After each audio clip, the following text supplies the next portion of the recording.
ครับสวัสดีครับวันนี้ผมพวกเรานะครับจะมานำเสนอเรื่องสัญญาณเตือนภัยที่ผู้บริหารต้องควรฟังครับ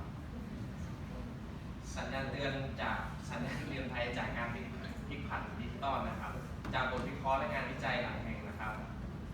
ในระดับนานาชาติเช่น CEBAT GSMA ITU ซึ่งวิเคราะห์ว่าข้อมูลดังกล่าวนะครับสามารถนำมาสะท้อนภาพสถานการณ์ disruption ของประเทศไทยได้ครับและจะเป็นประโยชน์แก่ผู้บริหารระดับสูงซึ่งมีสาระสำคัญในประเทศครับสื่อสิ่งพิมพ์ครับสื่อสิ่งพิมพ์ที่ใช้กระดาษจะมีความต้องการที่ลดลงจนหนังสือที่มีชื่อเสียงหลายแห่งนะครับจะต้องปิดตัวลงรวมไปถึงนะครับโรงพิมพ์จะมีการลดการทำงานลงกว่าครึ่งครับโดยจะเกิดสื่อใหม่จากบริษัทสตาร์ทอัพที่ไม่เคยอยู่ในตลาดมาก่อนนะครับจะเกิดขึ้นมากมายครับเช่น LINE ครับกระโดดเข้ามาทำข่าวคล้ายๆสื่อสิ่งพิมพ์ครับแล้วก็ Facebook ครับมีการแชร์ข้อมูลข่าวสารที่เกิดขึ้นแบบเรียลไทม์ครับรวมไปถึงพฤติกรรมของมนุษย์ที่อ่านตัวอักษรน้อยลงครับ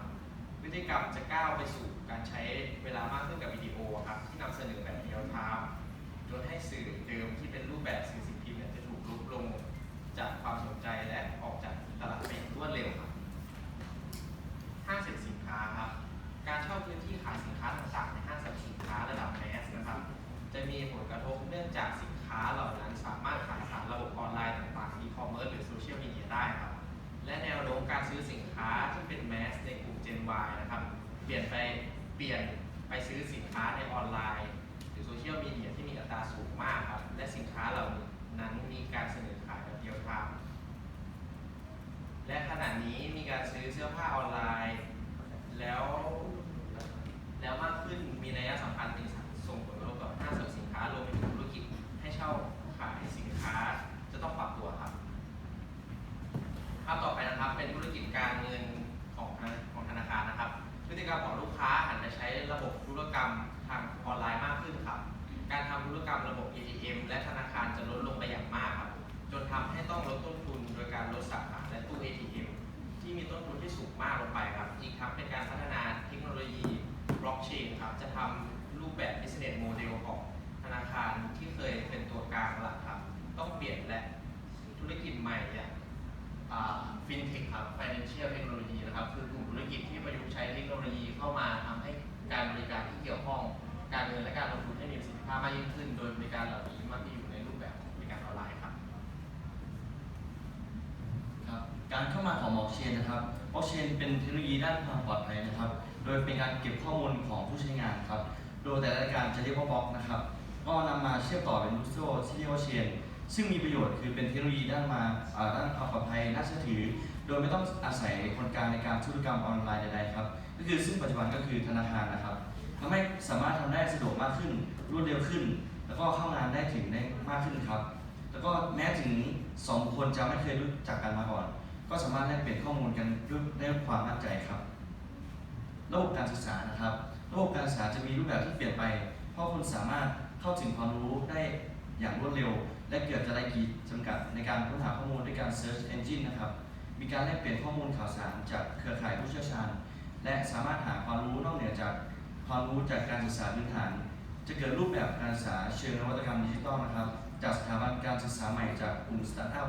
ในรูปแบบกึ่งดิจิทัลนะครับหรือแบบดิจิทัลสมบูรณ์แบบเกิดขึ้น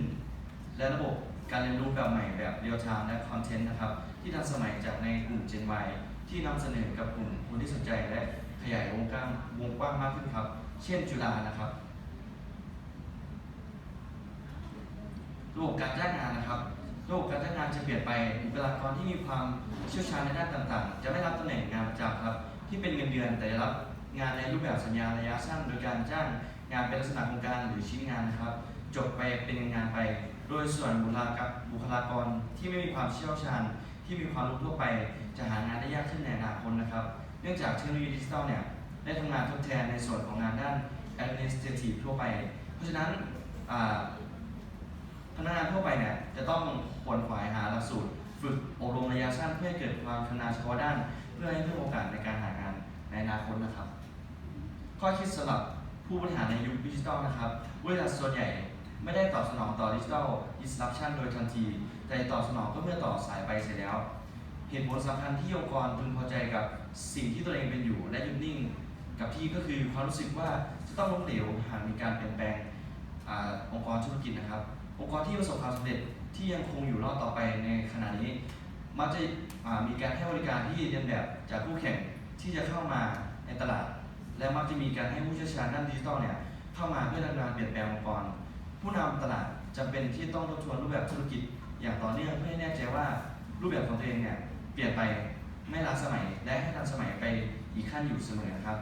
และในขณะที่โลกยุคใหม่เนี่ยมีการขับเคลื่อนด้วยเทคโนโลยีดิจิตอลมากขึ้นทุกขณะคู่แข่งมักจะเกิดขึ้นจากอุตสาหกรรมที่ใกล้เคียงกันที่เข้ามาท้าทายอำนาจเดิมในปัจจุบันจะไม่มีคำถามอีกต่อไปแล้วว่าการปฏิวัติดิจิทัลจะเกิดขึ้นเมื่อใดแต่คำถามจริงๆที่เกิดขึ้นคือองค์กรจะรับมือยังไงกับการปฏิวัติดิจิทัลที่เกิดขึ้นณเวลานี้นะครับครับผมขอนำจบการนำเสนอเพียงเท่านี้ครับขอบคุณครับ